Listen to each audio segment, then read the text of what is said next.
Chapter 42.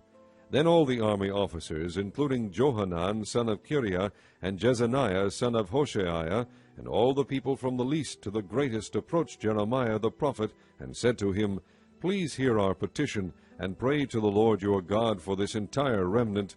For as you now see, though we were once many, now only a few are left.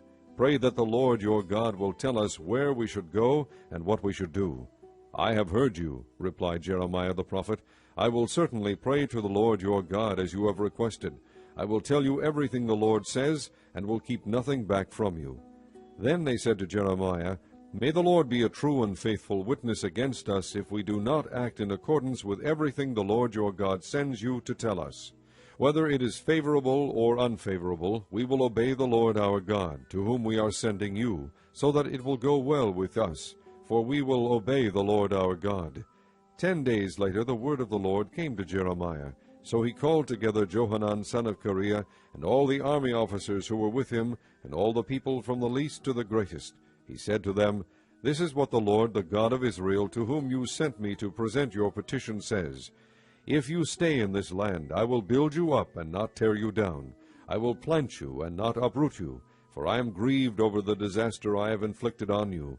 Do not be afraid of the king of Babylon, whom you now fear.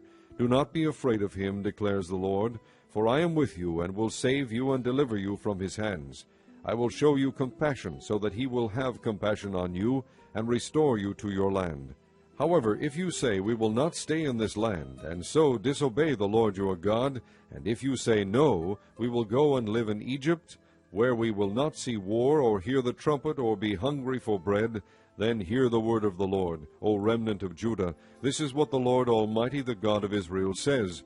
If you are determined to go to Egypt, and you do go to settle there, then the sword you fear will overtake you there, and the famine you dread will follow you into Egypt, and there you will die. Indeed, all who are determined to go to Egypt to settle there will die by the sword, famine, and plague. Not one of them will survive or escape the disaster I will bring on them.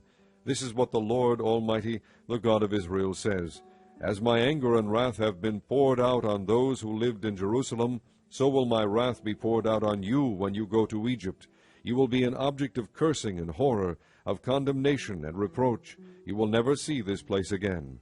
O remnant of Judah, the Lord has told you, Do not go to Egypt. Be sure of this. I warn you today that you made a fatal mistake when you sent me to the Lord your God and said, Pray to the Lord our God for us. Tell us everything he says, and we will do it.